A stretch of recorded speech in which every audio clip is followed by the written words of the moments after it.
All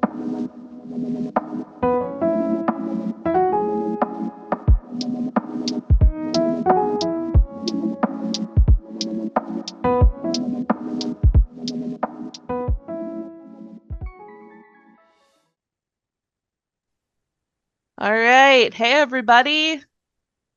Hope you guys are doing well. It's so good to see everyone. You guys hear me all right? Perfect. It's so good to see everybody out there. Oh my gosh, look at all your beautiful, beautiful boxes. Wow, wow, wow. So good to see you. Thanks for being here tonight. Um, welcome to Pacific Alumni Craft Talks. We are here with installment 2. We are featuring Josh Cook and Hillary Berman tonight. And I have a couple of housekeeping things before we start. We wanted to plug our pals at the Body Chronicles tonight before we get started. They have a little retreat coming up December 6th through 8th. Be sure to take a look at that. And the Mapmakers Alumni Institute is December 4th. Those are going to be so cool, guys. I think the majority of us have signed up to go do those. But if you guys haven't taken a look, those can be found on the link tree at the Pacific MFA Instagram page. So be sure to go check those out. We are going to get started with Atina. And gosh, every time I get to introduce one of my pals, it's so fun, guys. It puts a big smile on my face. Atina Hartunian is a first-generation Armenian-American creative writer with a passion for storytelling. She is the recipient of scholarships and fellowships from Pacific University, Cambridge Writers Workshop, Anafra Arts, and more. She is an avid community organizer, a fierce advocate for writers of color, and a prolific writer committed to exploring the human experience through her writing and constantly seeking new ways to challenge herself creatively. She believes life is too short for crappy coffee. She is a native Los Angelian, and she's going to be talking to Josh tonight. So happy that you're here with us, Atina. Thank you. Thank you, everyone. Oh my God, I'm so excited to be here too. This is my second time interviewing one of our published alumni, and I'm so happy to be interviewing Josh Cook, who was my alumni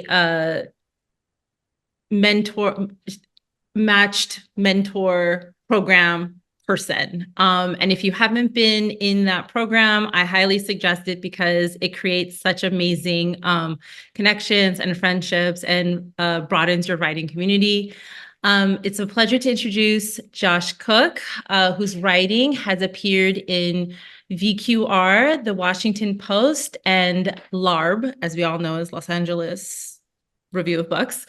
Among other places. He is the recipient of the Minnesota State Arts Board grant and a Loft Literary Center Teacher of Excellence Fellowship. He graduated from Pacific, where he studied fiction in 2011. He lives in St. Paul with his partner, daughter, and the sweetest rescue dog of all time. Welcome, Josh. It's good to have you.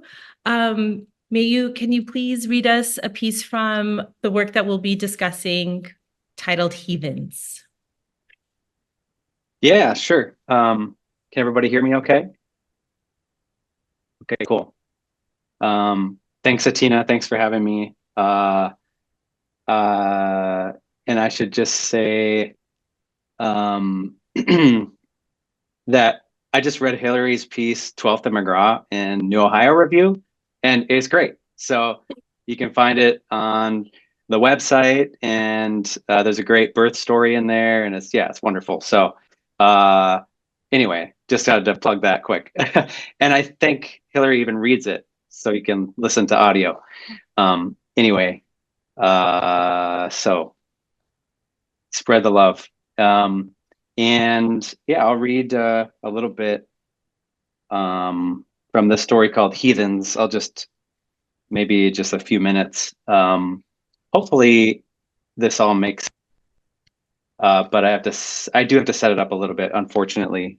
All right, so we've got 36-year-old Gary is our main character here, and he's a kind of sportsman guy living in small town Minnesota, and the opening of the story is he fires his 4 guys on his framing crew because he's pretty fed up with them, and he drives halfway across the state to a fancy car dealership and sinks himself into debt by buying a new pickup, which he can't afford. So in the story, I say he uses his backup credit card. He has been kind of struggling in his life with a lot of grief. His wife, Maddie, passed away 4 months prior to the scene I'm going to read. He's been having an affair with a woman named Rita for 2 months, which seems, kind of crazy. But the marriage itself was pretty rocky the whole time and strained, and they were married under dubious circumstances. They were kind of deep in evangelical fundamentalist Christianity, and basically church elders to get married because they had lost their virginity to one another when they were 19. So pressured into a marriage. And so it was sort of lifeless the whole time. Okay, so Maddie, so that long marriage is over. Maddie's passed away. He's kind of in this weird late coming of age. He's chasing this wild woman, Rita, who you'll meet here in a second. So I hope that all makes sense. Is that good, Atina, you think? Okay. All right. So now he goes in search of Rita. He's basically kind of pursued her. He's kind of waffled, gone back and forth. I want you to meet my son, Isaac, who's 14. I don't want you to meet him. I want you to meet him. I don't want you to meet him. So he's just really unsure of himself. And now he's decided, I bought a new pickup and I'm definitely going to go after her. Okay. He rolled out of Leroy's, and at the end of the 2-block main drag in Medford, he spotted Rita's little white Honda in the back nook of the gravel lot and pulled into Patty Ann's beer hall. The car hunched, swallowed up in prospering corn stalks, tires fitted into divots.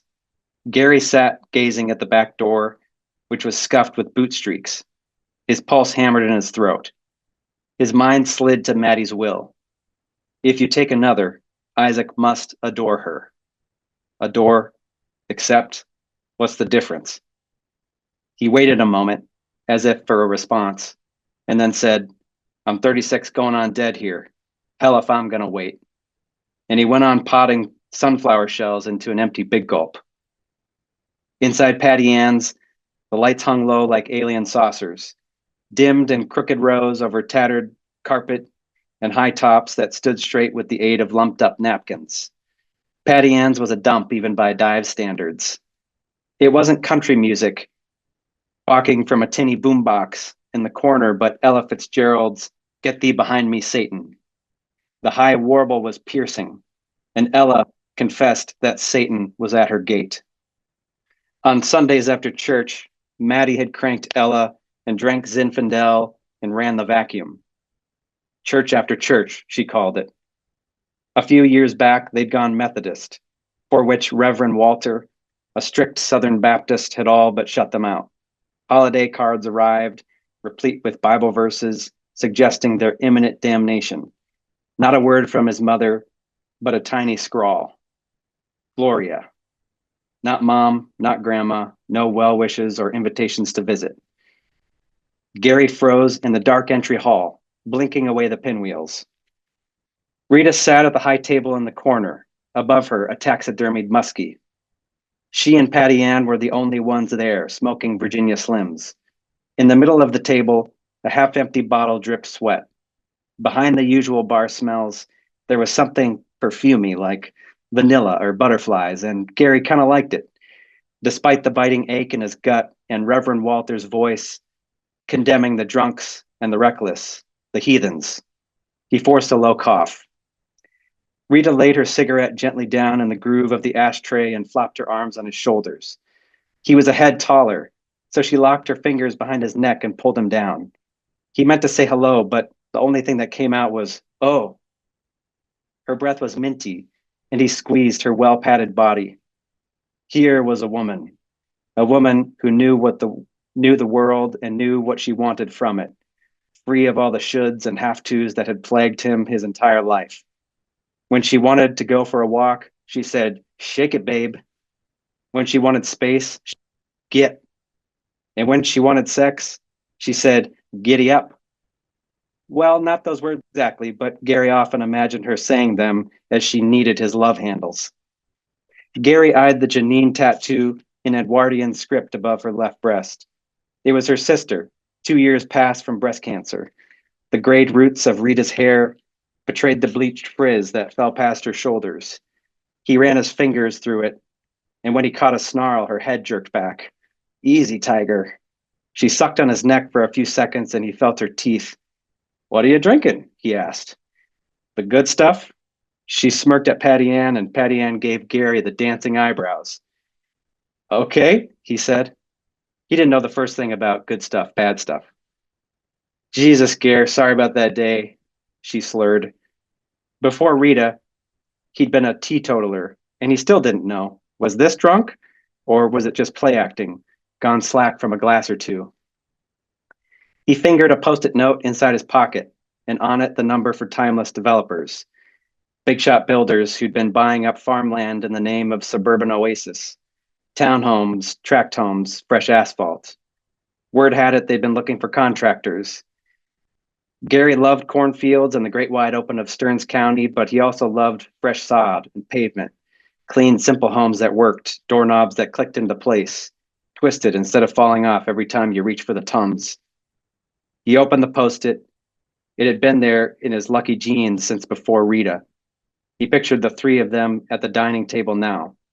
A game of Go Fish spread out before them. New carpet smell, ribeyes on the deck, no more TV dinners, but a proper dining table. A black lab whining porch door. Patty Ann did the itsy bitsy spider on his shoulders as she walked to the ringing landline behind the counter. How about that new Shania? Gary called out. Got any Shania? Feel like a woman or something like that? Patty Ann's, what's your poison? Hello? Hello? Choke on my muffin top, asshole. She hung up and started pouring near-empty rail spirits and syrups into a mixing glass, flicking pour spouts into the dirties bucket. Shania. Real sensitive man here, Rita. Shit. That's all I'll read for now.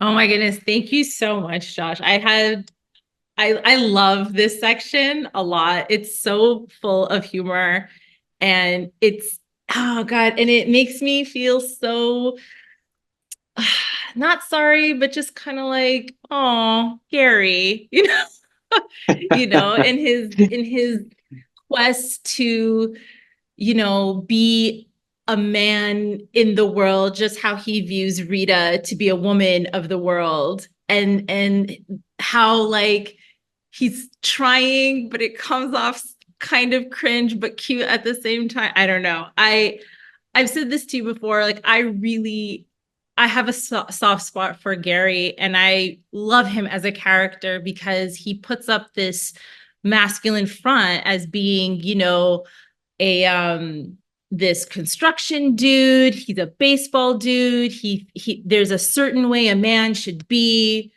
trucks and Garth Brooks, etc. But there's also this vulnerability and this insecurity within that is really on the surface level if Rita paid attention to it. And I was wondering if you could talk a little bit about how you came up with these characters, Rita and Gary, and what was kind of the source inspiration for them and the story in general. Like just what was the origin story of this story? Yeah, good question.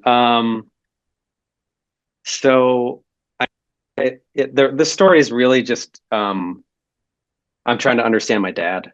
This guy is kind of a version of my dad, and for a time we were pretty estranged, and I think it was during that time that I don't know, I just wanted to maybe try to, I don't know, in some way reconnect or have some kind of compassion for him. And so it really started there. And I think I wrote it. We were living in Portland at the time, and had moved away from Minnesota where I grew up and home. So I wanted to write about Minnesota. And so those things, and then Rita is kind of a version of my aunt, and she's she's at all my family gatherings, and so she's hilarious and crass and um yeah, kind of has a life of her own, I guess, beyond this. So yeah, very much so. I mean, Rita is such a whole character, just as Gary is a whole character. And in the story, there's that deep contrast between Maddie's prim, proper, her giving to community, and Rita, who is selfish in the best way, though, in the best funny humorous way. She's selfish. She's yeah, I don't know. For those who haven't had a chance to read the story yet, like, please go and read it. Rita is like one of my favorite characters, and I hope to see her again. And so when we had talked, you had mentioned that you this story started at your time at Pacific. Can you elaborate on that? Can you talk about the journey of how the first draft kind of came together for you? yeah, for sure. I think it was my second semester at Pacific. I drafted this. This was 2010. So it's like it's great. It's weird to talk about. But I think, like, for those of us who have been writing for a long time, I think stories can take a long time sometimes. And so I drafted it. I sent it to Craig Leslie was my advisor at the time, and he's not there anymore. But he didn't say much about it. Just said, I like it. Maybe change this ending a little bit. And then I went back to it. Didn't look at it until my thesis with Jack, and then we really dug into it. And he, at the end of that, he was like, "Yeah, this is good to go. Send it out for publication." So I graduated 2011, and then started shopping it around immediately, and got some good feedback. I think Shenandoah and Missouri Review both wrote me. Oh, wow. You know, like, good dialogue, or I think the Shenandoah editor wrote me like a handwritten thing, just like talking about the characters, like, kind of right away. So I was like, oh, this is great. I'm like, this is it, you know? And so, and I was young. I was like 20, what was I, 26. And so, like, yeah, okay, I've made it, like, here we go. Like, Right. and then I got a few more nice rejections, and then it just went cold. And so I would send to like 5 or 10 places at a time and wait to hear back. And then did that over the course of 3 or 4 years. And then just kind of, I think at that point it was just all rejections. Nobody touched it. And, but every time I would just open it back up, I just felt like, I don't know, I think there's something here. So I would tinker with it. Okay. A lot of it was like tightening it up on a line level. I think at one point there was like a contest that was like, I don't remember exactly the word count, but I think it was like 6,000 words or something. And this was longer. This was like closer to 8,000. And so I really just had to cut out everything and just really make it move. And the bones of the story stayed pretty much the same. But I think I told you, Atina, that there was a whole scene that I cut in the beginning. And then I made that scene just 2 sentences. Yeah. It's crazy that you know, even with like the handful of years you've revised. I mean, like the story is so tight. It's so tight and succinct and complete.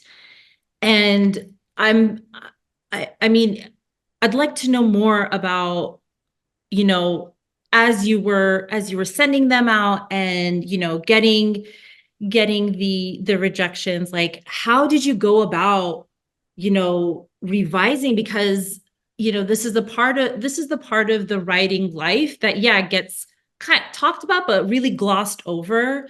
And yes, there are craft talks about and lectures about how to revise, but um when you were going through it, like was there, you know, were you looking at scenes first and then dialogue, or was like what was the process for you, or was it more instinctual? Like how did you decide what to cut and what to keep? Yeah, I think like a lot of it was just like I think as time went on, you know, I think from that time 2011 till now, like my own attention span has probably shortened, right? So I think Mm, I was going in to just try to write for speed, essentially, just like writing yeah. for just make it move as fast as possible. And and so I think it was just like I think at one point I did pull out a highlighter and start highlighting different colors. Like this is action, this is character, and then I would Mm, and then for like let's say all the green highlights were revealing character. So, you know, then I would write in the margins like, okay, um, what does this reveal about the character? And if so, if there was something that was redundant, um, yeah. two different actions, maybe there were two different actions at points of the story, but they revealed essentially the same thing, then I would just cut one or find the stronger one. And so I think a lot of it though was intuitive. I think I wouldn't look at it for a year or maybe two, and then I'd open it back up and say, okay, I think there's, you know, so I think a lot of it was like looking at it with fresh eyes too, Yeah. and trying to put myself in the mind of someone else or an editor. Um, I think do that. At one point I started emailing it to myself and then looking at it on my phone. So I'd be like, Yeah. whatever on the bus or like in an Uber, and I'd be like, all right, let's see. All right, this Uber is 20 minutes, and can I finish it? You have to stay on task and just read it as quickly as possible. Like, can I get through it? It's so And then smart. so I just kind of started playing with stuff like that. Um, there's like an app called Speechify, and it's text to voice, and so I would translate it to that so I could listen to a voice and then listen to it really fast, like cranked up, to just see like just weird. I just tried weird stuff like that just to see like how can I try to view this in a different way and get a different mind on it, I guess. Yeah. In any way possible. So reading it with my kid, you know, at the library, and she's like, I'm gonna go look for books, and I'm like, okay, great. And I'm sitting there, I'm like, okay, quick, read it before she comes back to me, like see what I can see. um and I think I think stuff like that I would try. And then I got I guess the journey to finish the journey of the story was it was rejected from basically every top tier, medium tier journal. Got 83 rejections, and I was ready to just throw in the towel. Wait, And then 83 rejections? Hold on. yeah, I 83. just wanted to highlight that. 83 rejections. Yeah. And And you I think like still it's just kept like going with it. yeah. I think it's like sheer stubbornness. And I was just like, I don't know. I think you're wrong. And so I was just Nice. like, I would just really try, and I'm very, very self-critical. So like if I think something is worth holding on to, usually like it's a decent sign. Yeah. Because I've cut and gotten rid of so much stuff. So I think I was just like, I don't know, I think there's something still here. Wouldn't let it go. And then one day I was just so frustrated, opened up Duochurro and was like, uh, all right, whoever's open, I'm sending you a story. Like, congratulations. I'm sorry if I don't know what you are or who you are, but I'm sending it to you. And Oh my God. South Dakota Review said, hey, we would have taken this except for like we're full for the next issue. And then And there's the Toronto next Journal. one. Yeah, yeah, I know. Super weird. And then Toronto Journal said the same thing. They were like, "Hey, this is great, but we're full. Please try us next time." And Yeah. then Spectrum accepted it. So, and Wow. they're just a small one out of Santa Barbara. So, but I'm happy somebody took it eventually. Yeah. And I mean, it's really a testament to your commitment to writing, Josh, and to this story, because after 83 rejections, and with it first being, having a stellar, reaction, right? Like that's what people kind of tell you, if you get a nice handwritten note from an editor, it means like you're on the right track and that's a good sign. But then those leads grow cold. And even after so many revisions and people that you know and trust to say, yeah, it's a solid story, send it out. And you're not getting that not the same reaction, but or like any reaction, it just kind of puts you in such a weird mental place. And you know I don't know if you experienced that, and if you have, like, please, do you mind sharing that with us and telling us like how you kind of overcame that to pursue like, this story getting published? I don't know. Okay. I don't. That's I don't. fine too. Like, I mean, it's it's incredible. It's such a testament to your mettle, and so perseverance. And as you said, like you feel like the story had merit and it's good, and it is a very good story. I mean, I've read it several times and I'm surprised by it too. I've read a lot of short stories and I sometimes can be like, I know where this is going, but this story really surprised me at every turn. And I mean, those other publications were fools. I don't know what to say other than than than that. And the way that, and I really liked your hearing it, to hear your own story, read to you from another voice, to kind of shake your perception and your so you're not reading it or hearing it blind. I mean, what other, are there other I don't know, inventive, creative ways that you kind of came up with besides timed reading and yeah, listening to another voice read? Um. Man, I don't know. I think it was just, yeah. I think not. I think we've all probably gotten to a point where like we live with something for so long and look at it for so long where you start to make it worse almost, right? Like Mm. that point, you start to feel it. Um, or you start to get like bored or overly critical. Um, and I think I just tried to really pay attention to those moments and say like, okay, I need to back off. But I think I yeah, I don't know if there's any other inventive. I think I would send it to friends periodically over the years. Like, hey, is this still like, what do you think? Like, I would just chop off a bunch, or really cut a bunch of things and say like, what do you think? Is this, I don't know. Just I tried to, I guess, always come back to it with the sense of like, I might be wrong. You know, I feel this sense of like, I think there's something here, but also I might be wrong. So I had to constantly just Yeah. have that, um, stay open to that. What is like ego or pride going to buy me? Not much. So like it's just Yeah. gonna make me more cynical and whatever. So um yeah, I don't know. Does that answer your question? It does. It does. I know I put you on the spot for all these things, and I appreciate your candor. Um, I am going to turn it over to the Q&A portion of our conversation. I know that there are some questions in the chat.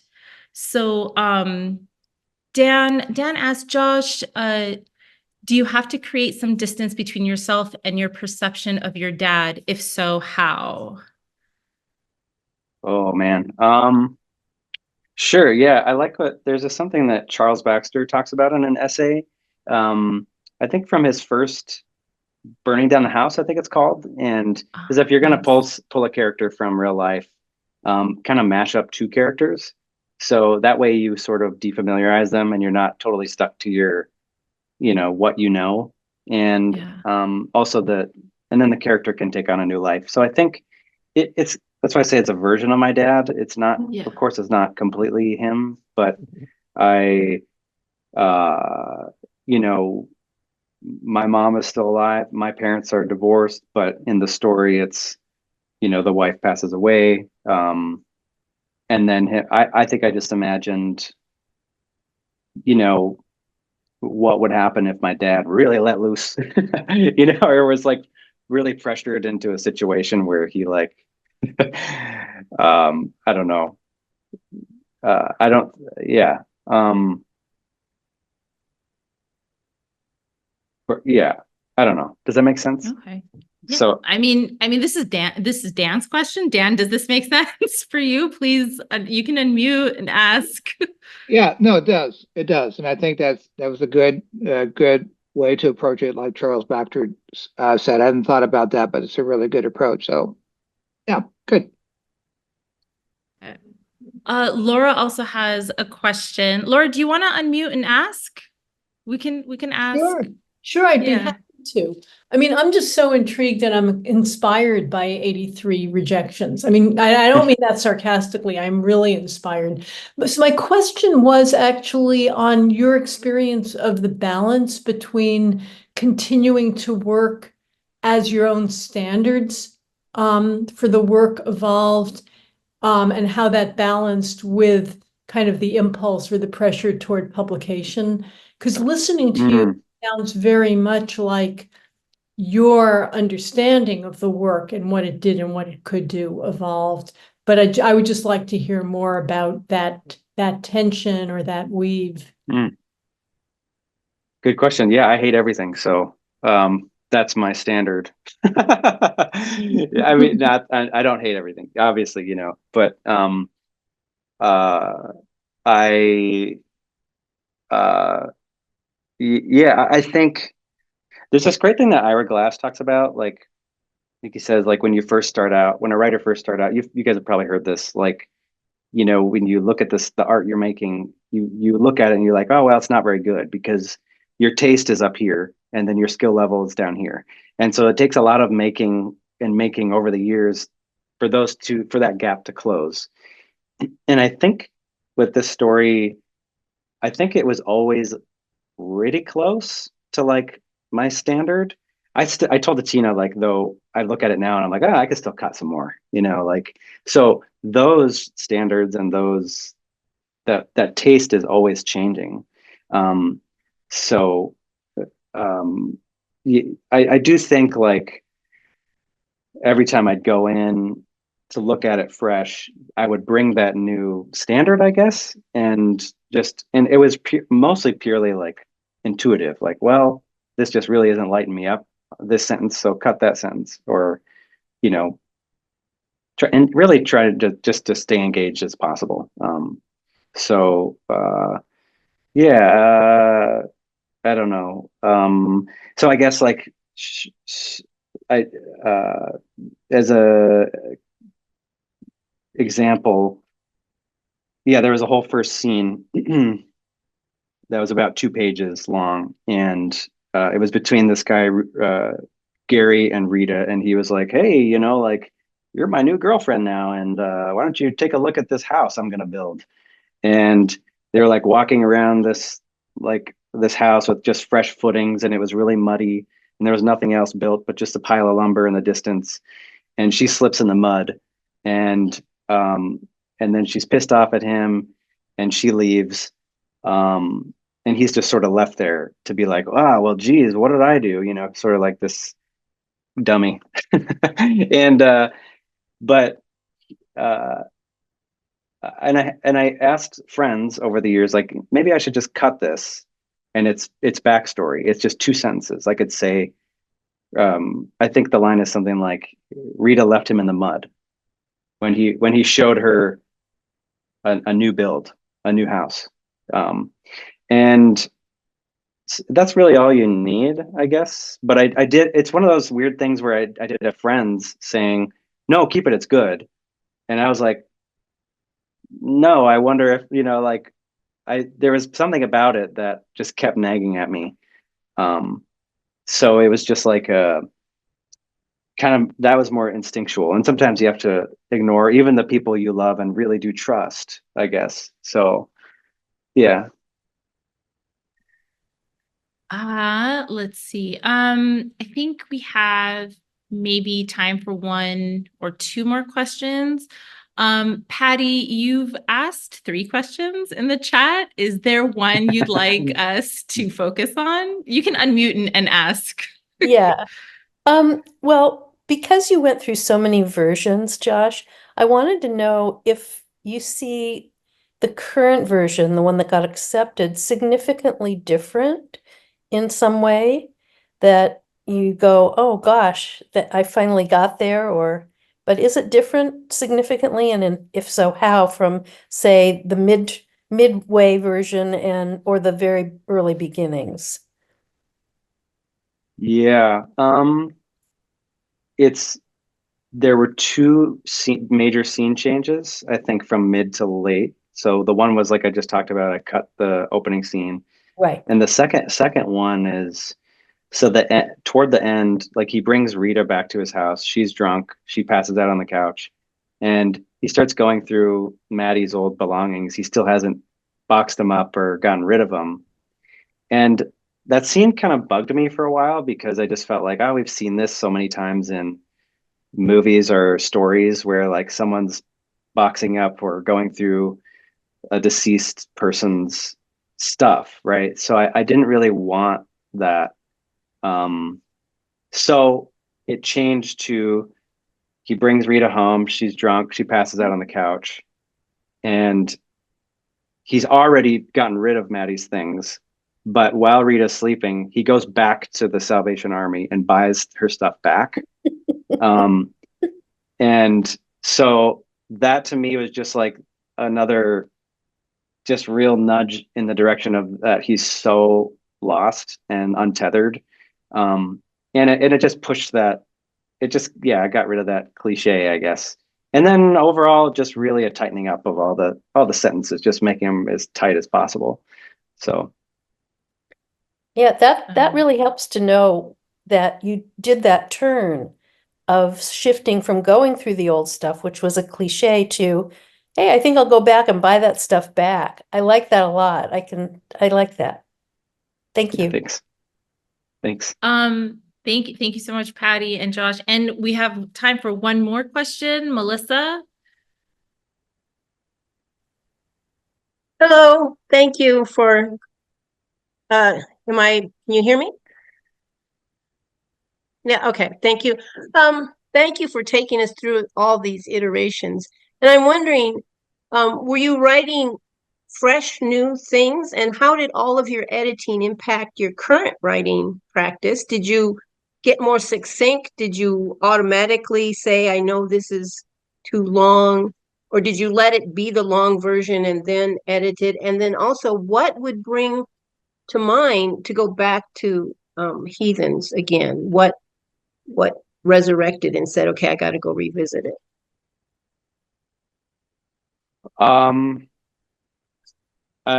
Man, good question. So I was working on other things, I guess, to start. Yeah.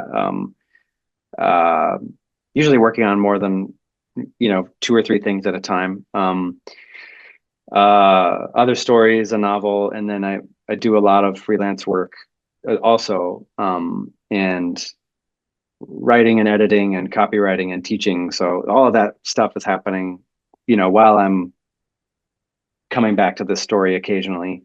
So yeah, sometimes it would be like I wouldn't look at it for 2 years, and then I'd come back and look at it. And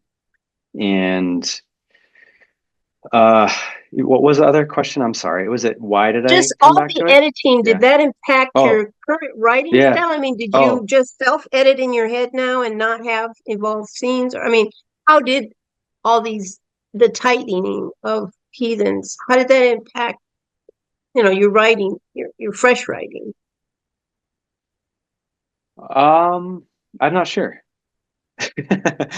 I I I couldn't tell you. I mean I do think this was kind of like I think I told it Tina, like I felt like this story almost broke me at some point because it was like the one I felt like this is the reason I write fiction, is to engage with usually, I mean, for me personally, it's a sense of compassion for somebody or something in the world, to expand my sense of the world. And I felt like it was all there, I think or I thought at the time, there's like the ingredients, the inciting incident and momentum and yada yada. Well, it's all there, right?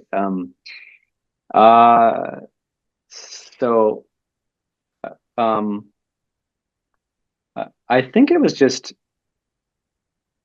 I came back to it just because I would open it up and look at it. I don't know. I don't have anything in profound to say about it other than just that. Just looking, just trying to look with a fresh eye, and I don't know how it impacted. It probably just made me angry over time because I was like, well, I'm not going to write that story again because that one keeps getting rejected. So I'm just going to be faster and or whatever. Um, so I don't know. That's a good question. That's I think part of the mystery of this whole thing is What I your don't know. style is. Yeah, I mean, it's just because your style, I mean, through all those changes you made to Heathens, I was just wondering if you carried it forward and how. But, like you say, maybe it's a mystery. Maybe it's all unconscious. Who knows? I Yeah, just I don't know. wondering. Yeah. I do think it helped me. It made me be aware of lit mags and just the and attention spans, and constantly just reading other things and trying to see like how could this fit in this magazine, for instance, or um, yeah, yeah. I don't know. Um, Interesting. Thank you. Yeah. yeah. Thanks. Good question.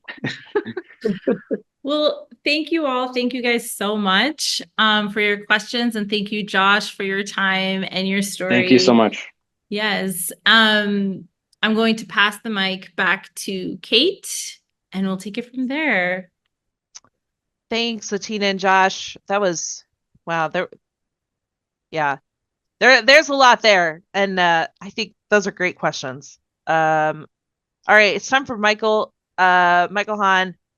Michael Hahn writes essays, criticism, and short fiction, with works featured in Waterstone Review, Southeast Review, and Phoebe, among others.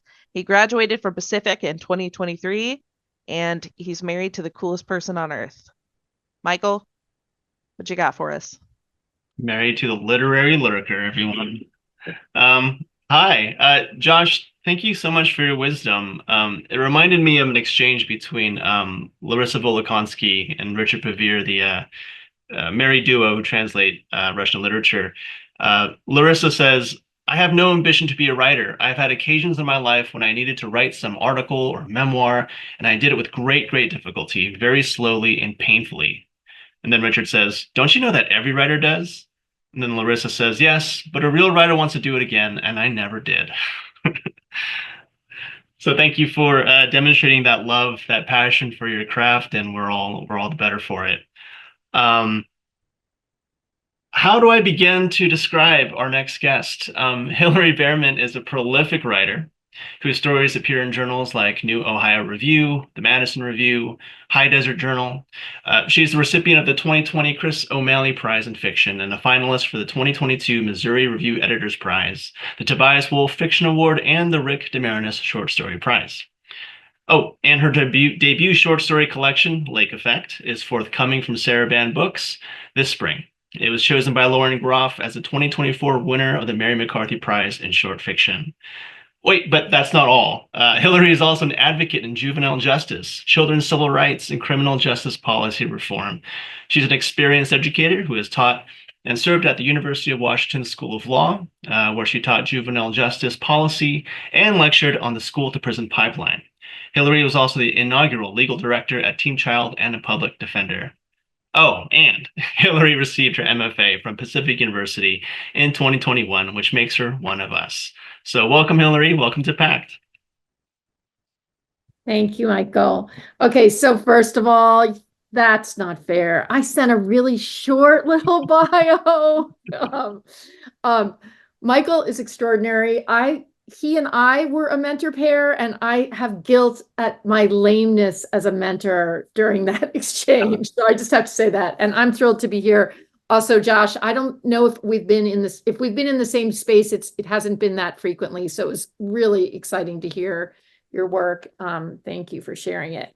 And here's to 83 rejections. I've had hundreds, so I'm all with you. So Michael, I think initially wanted me to read from one of the pieces that has been published, but I'm not going to. I'm instead going to read just a little bit of the novel that I'm working on. So I'm going to read you two very short scenes from the opening chapter of the book. And it's relevant in some ways to some of the stories that are out there already, in that one of the characters, the character that I'm going to focus on in this section is actually the mother of the main character in the short story Now, that I'm not sure if you guys had access to, but that was published by Cutthroat a year or so ago. Okay, so there's also some implied violence in these pages, so I just want to give that warning. The book starts off with a few lines from Jane Hirschfeld's poem, The Weighing. So few grains of happiness measured against all the dark, and still the scales bounce. And I want to thank Allison Strack, who's on this call, for highlighting that poem to me. So chapter 1, all over the map. She wakes up hard, mouth open, face shoved against some boy's back, leaving a snail trail of drool and snot across his fleece hoodie as she rolls away. The air, the walls, the back of the boy's neck, all gray. Her face is now inches from the wall, and she stays that way for a while, running her fingers over the textured drywall, not prepared to take in more than what is right in front of her face: an exposed electrical outlet, someone else's smudges, and the torn up edge of the shit brown wall-to-wall carpet. When she rolls back over, a bit more light filters through the flowered bedsheet tacked over the only window, a narrow, chest-high opening in the otherwise blank wall. She counts 9 bodies spread across the floor, rucksacks shoved under heads, and a gray-green wool blanket thrown over the legs of 2 girls nearest the door. Unlike the rest of them, the girls wear only their bras, no underwear. One has on a pink underwire, the other a torn black crop top. Missy feels up and down her own body, making an inventory of the layers: bra, t-shirt, waffle top, flannel, hoodie, windbreaker, all still buttoned, zipped, and snapped to form one impenetrable shield. All winter, she'd avoided anyone even remotely human, skirting the edges of each encampment, convinced she was invisible until 2 men showed her otherwise. But these kids seemed okay, and she's been tagging along in their wake for a couple of weeks, crashing first under the bridge and then in small clearings, vacant lots, and gaps between buildings along the ship canal. Their days are spent scattered up and down the Ave between 42nd and 45th, squatting with their backs against the wall below the window at Tower Records, and demanding change from the college kids on the corner near Bulldog News. At first, she didn't trust their punk vibe, or the clumps of keys they wore clipped with carabiners to their belt loops or strung on dirty cords around their necks. Those keys were like an advertisement flaunting their status, here by choice. Now she sees the keys were all show, a way to pretend they had a place to go back to, one that required a key. The dark-haired girl, Kayla, in her crazy pink bra at the other side of the gray room, opens her eyes. Missy watches her across the pig pile of sleeping bodies. The girl lifts her chin in Missy's direction, mouthing a silent hey or a silent help. Missy isn't sure which. And then this is just a little later once Missy and Kayla have left the house. There is salt and a rotting wet thickness in the air. She follows the smell to a greenway curving down into a park.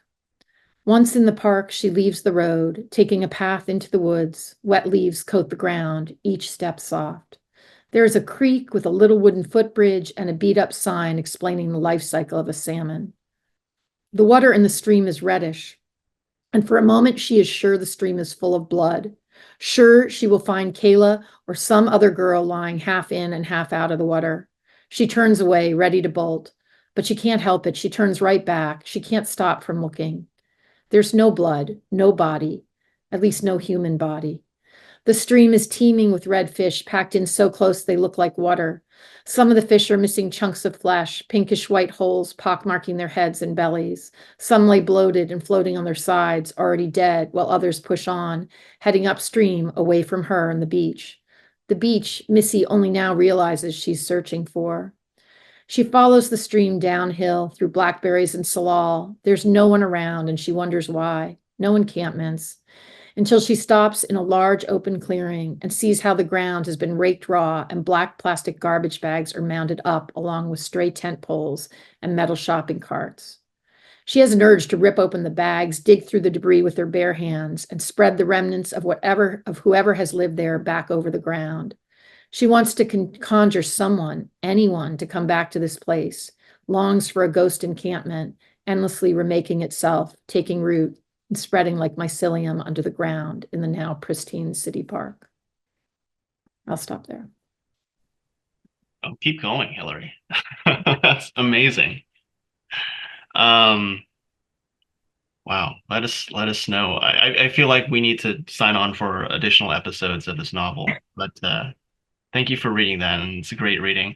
How long has the kernel of this novel existed in your mind? So, I have this collection coming out in 2026, and although the stories in the collection are not all linked, there are 3 of the stories that are linked. And the characters, 2 of the characters, one of them is Missy, the character that I just read about, and then her son, Miles, who shows up in another story when he's older. And for whatever reason, the 2 of them have not let go of me. And so they have turned into something more. They have more to tell me. So I've been working on the novel probably for about the last year and a half or so. Right now, it's just a big blob of words. You know what I mean? It's still a big blob of words right now. It's a very beautiful blob of words. I'm sure we'll So- all agree to that. You mentioned how, your writing sort of resonates with the writing in your short stories, and you do have a way of, resonance between your characters' interiorities and their surroundings. And I do want to get to that with another story, Seattle 1986. But I do want to first congratulate you on your upcoming publication, Lake Effect. How long had you been working on the collection? So that's a great question. So I wrote the first story, I think I wrote the first story not the first story in the collection, but the first of the first written stories in the collection. The first draft of it in 2017. But over half of the stories were written while I was at Pacific between 19 and 2021. And so an earlier version of the book was my thesis. But then I kept working on it for another probably at least year and a half plus after I graduated before I started submitting it. So I think I started submitting like an earlier iteration of it in maybe toward the end of 2022, and then had just been solidly submitting it places. Wow. All that time. Yeah. And what was it like working with Sarah Bend? So far it's been great. You know, it's kind of a slow process. I mean, I'm pretty far because my publication date is in 2026, like I'm pretty far down their queue. But so far so good. They seem really enthusiastic. I just had to do this big process with their marketing team of filling out all this, you know, giving them all this information. So we'll see. I will have an editor there. And so the book will be edited again, which I'm very excited about. But I won't see that for some months. So yeah. So far so good. I mean, I haven't like met any of the people, but we've all talked on the phone a lot. And I've learned a lot in the process. A plug for Authors Guild, if any of you guys are unagented like myself and end up getting a book picked up by one of these smaller presses, the Authors Guild has been super fantastic help in terms of figuring out contracts, like the contract and everything. Thanks for that. I feel like that's something that we don't hear much about, you know, Yeah. a lot of the paperwork, a lot of the negotiations with that. So thanks. Authors Guild, you said. Yeah, and if anybody ever offline from this wants to talk about that, I'd be happy to. Scott Korb was actually the person who I reached out to him because I was so sort of lost, and he was the one that turned me on to Authors Guild. So yeah. As you were kind of going through your old short stories that you wrote in Pacific in preparing this collection, how have you felt your approach to short fiction changed through the process? well, you know, it's amazing how still like Claire Davis and Valerie Lakin, Molly Gloss, Kelly, like how I hear everybody's voice. I still hear it when I'm editing, like which is I have this wonderful chorus of both students and alumni and faculty who are like a little bit of my revision chorus. They're always there. I love that. And I think it was really good advice I got, which is that like I didn't leave the program thinking that the collection was ready yet. I left the program feeling like a new start with it. So did that answer your question? Yeah, that's great. Yeah. So. I do want to talk about your writing, which you gave us such a great example of for your excerpt. You know, in a lot of your stories, especially the story you also had the character Miles in, nature factors so prominently in your writing. And, you know, it actually reminded me a lot of, you know, like Annie Dillard, right? And how she kind of adds this sublime element to her natural surroundings, or Annie Proulx, right? Which she kind of has this folk mysticism about nature. Everything is so imminent with the world, with your characters and the world around them. Can you talk about your incorporation of nature and what it meant for you as a writer? I mean, I think it's on a personal level, it is the place for me, not when I'm writing, but like in my life, it is the place where I feel clearest about my place in the world. And in part of it is the ability to be in the natural world and kind of not take yourself quite so fucking seriously. And one's kind of essential smallness is evident. And I find that also in fiction, like a really rich place. And I'm really intrigued by what happens when I put a character in a unique place and I don't know what's going to happen there when they're in that unique place. and sometimes that place is a natural place. Sometimes it is the wild spaces that exist in urban areas. I'm also really intrigued by kind of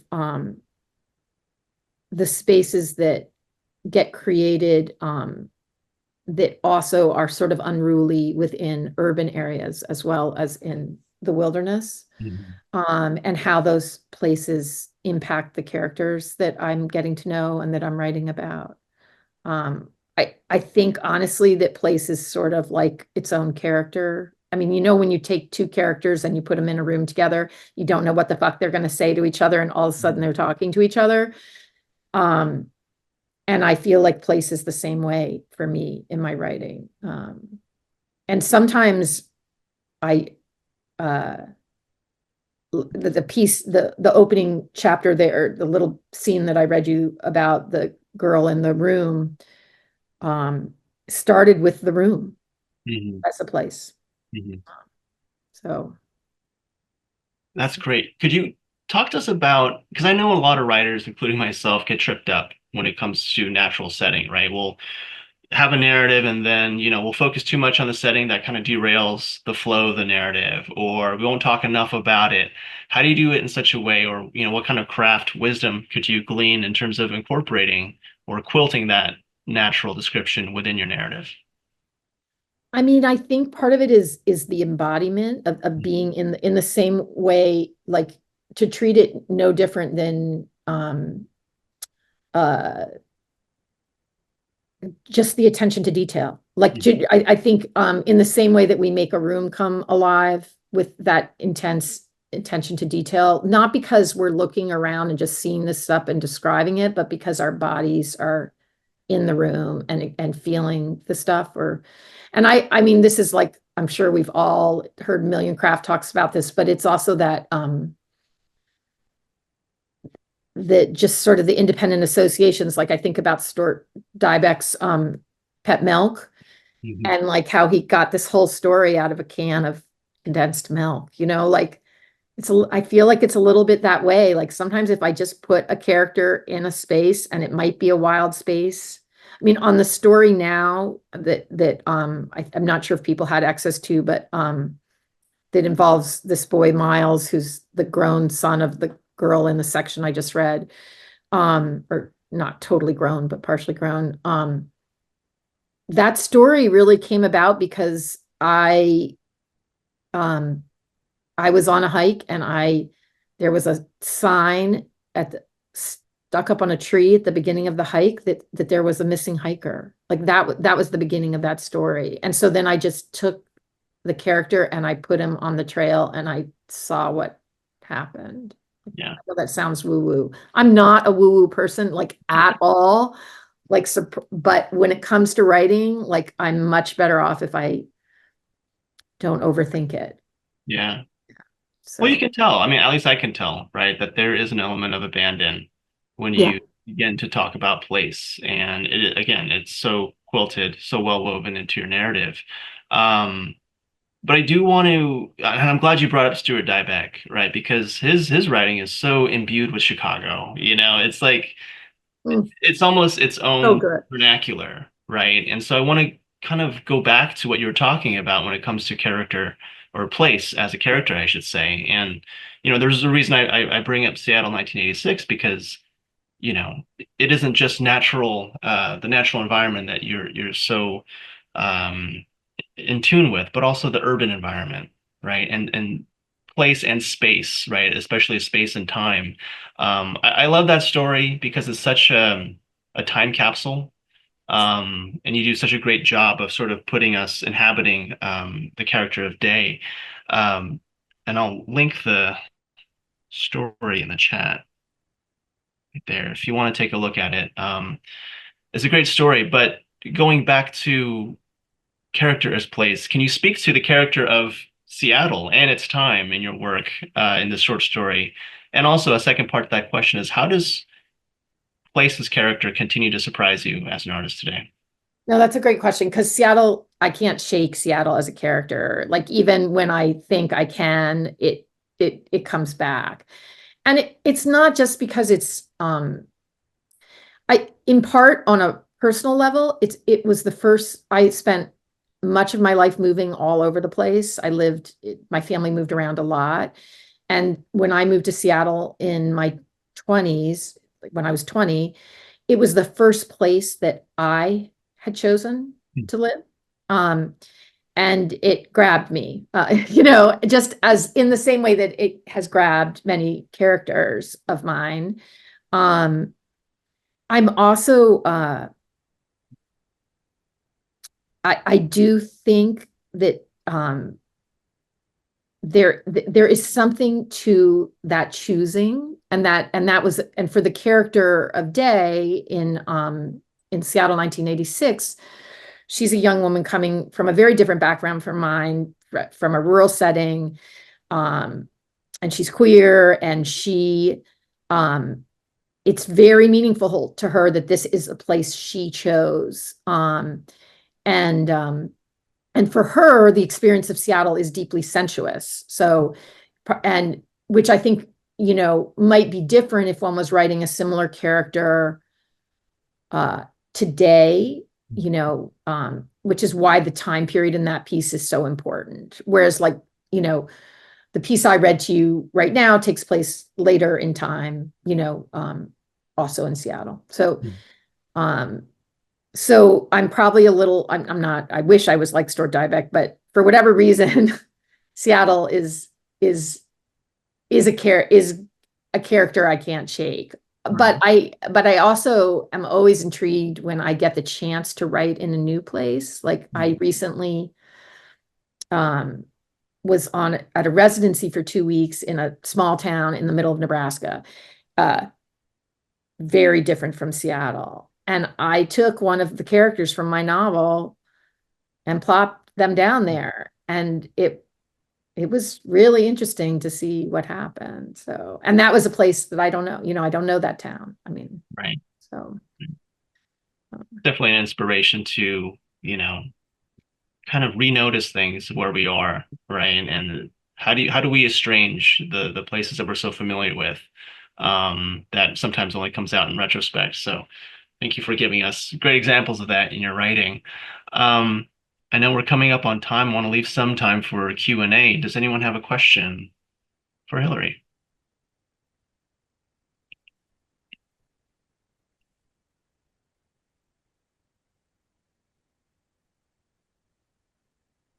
Going once. Well, I have a question. okay. I mean, you do so much work with, in the legal arena, with justice, with, the criminal systems. I mean, how do you, there's so many times writers want to write about justice and want to like harp on that and, imbue their characters with that element of justice. How do you write that? I mean, because sometimes it can come off very like hit you over the head with a sledgehammer. I don't. I avoid it like the plague, actually, a lot of the time. Like in my collection, I have one story, which is sort of a fugue state story that touches on, that is probably shares the closest DNA with me and my non-writing life, my kind of legal juvenile justice career. And that story, which is called this is terrible.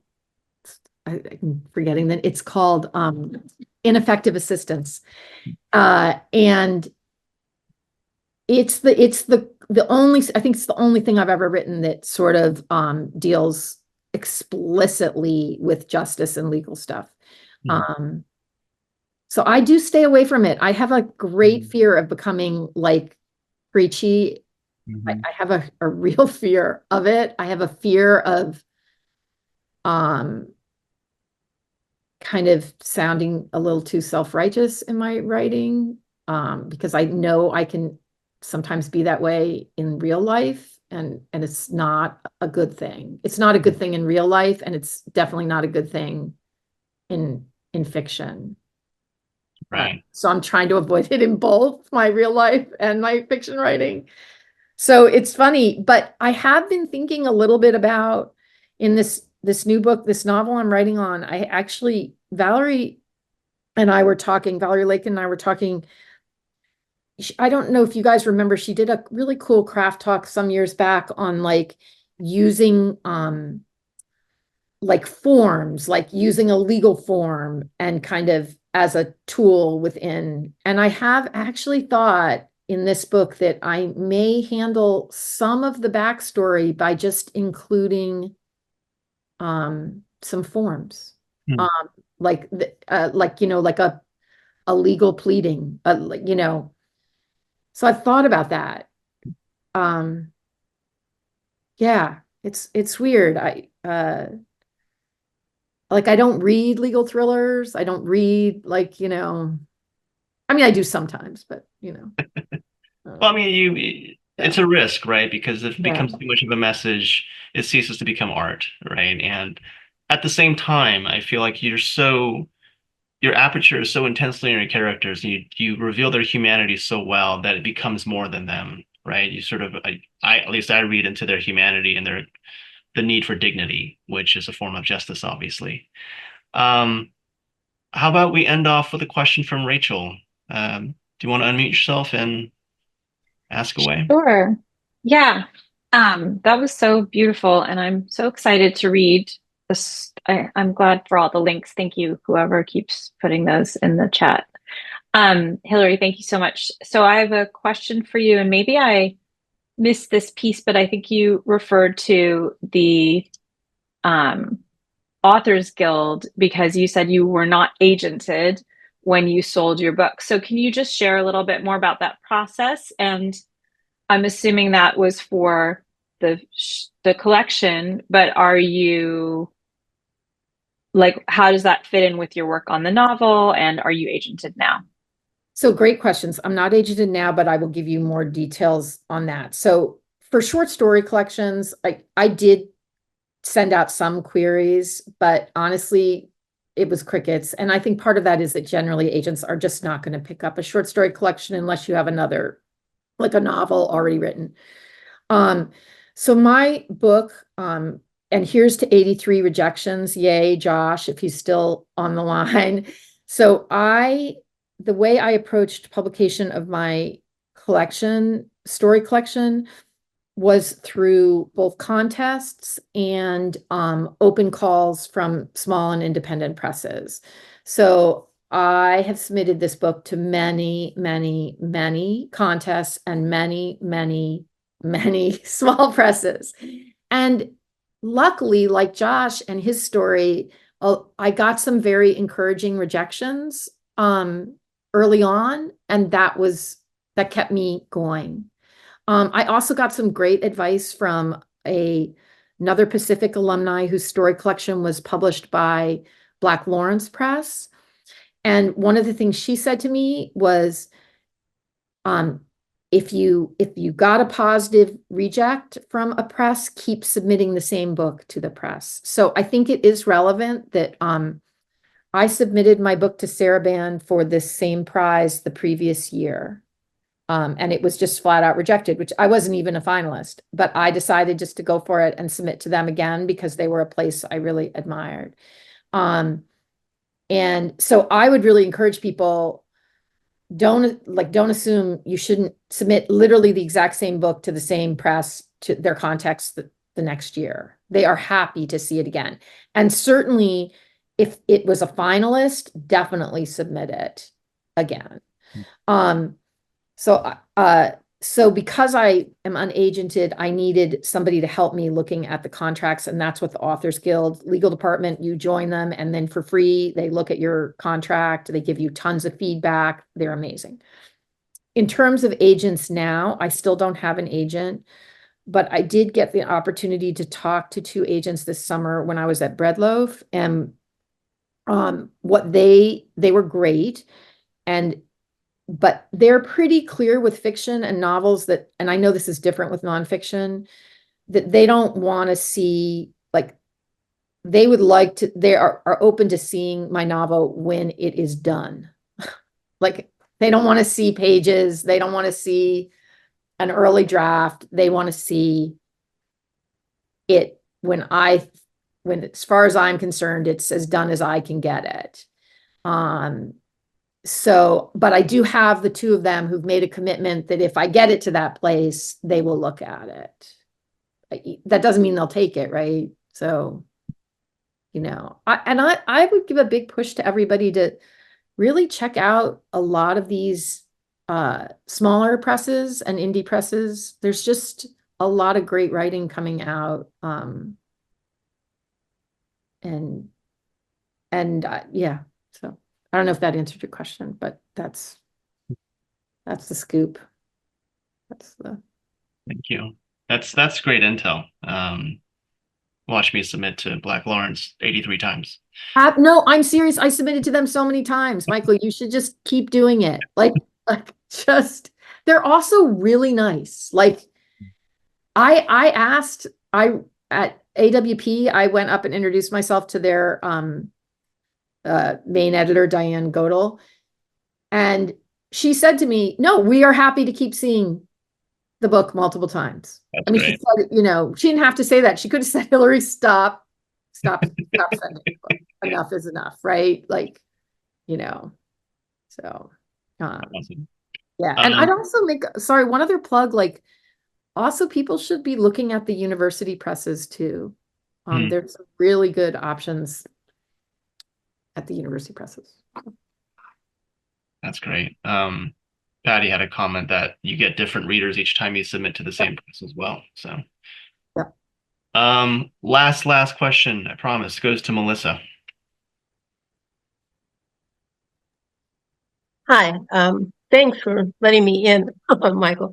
I just wanted to speak to kind of add on to what Michael had said about you pulling in your outside of your work, because I just wondered if it was in your DNA or something, because the excerpt you read to us was just so devastating. And I'm sorry, the woman's name, but just that tiny scene of her waking up and looking across and giving the background of how she was associating, you know this young woman is on the streets, her situation is precarious, I mean, it's it grips you by the throat. Do you think your work just comes out unconsciously in your writing then, because maybe you've heard these things, maybe you've advocated for youth? Is it just you don't consciously do it, but it is, I mean, obviously that scene is just, it's palpable, youth and the dangers of some situations they find themselves in. I mean, that's a great question. I will say that Missy's story is not the story of one of the many hundreds of kids that I have had the honor to stand up with and represent over the last 30 years. She's entirely fictional, but and what happens to her is fictional, and what she thinks, obviously. But I think for me, the experience of the years of getting to represent and work with young people whose voices were so rarely heard. So often I was in situations where I had to, like, I would be in front of a judge and you had to almost translate your client for the judge that you were in front of, which I often found very, ultimately really sad and disturbing, that the only way they could hear and understand my client was through my words and not through my client's words. But it was, I think, a real honor to be able to amplify my client's stories and get them heard whenever possible. But I have to say, like, I'm just so curious about like what intimacy looks like on a page, how human beings, how we translate kind of what it is to be human into words. And maybe that's what also drew me to doing the legal work, but mostly what drew me to doing the legal work was how fucked everything was. I mean, and writing is different. I mean, so of course, I am sure all those kids and my own kids seep into my work. Mhm. But I'm also pretty careful not to, I, those, the people I worked with, those are their stories. They're not mine. Mm.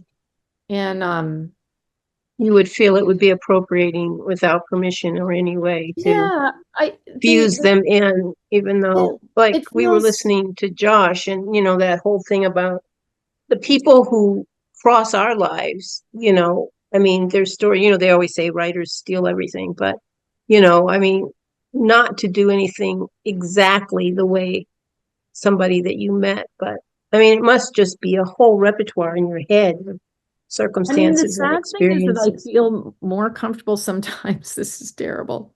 Luckily, my children know that I do this, and I check in with them. But like sometimes I'll hear like my son's voice coming out, particularly in the character of Miles.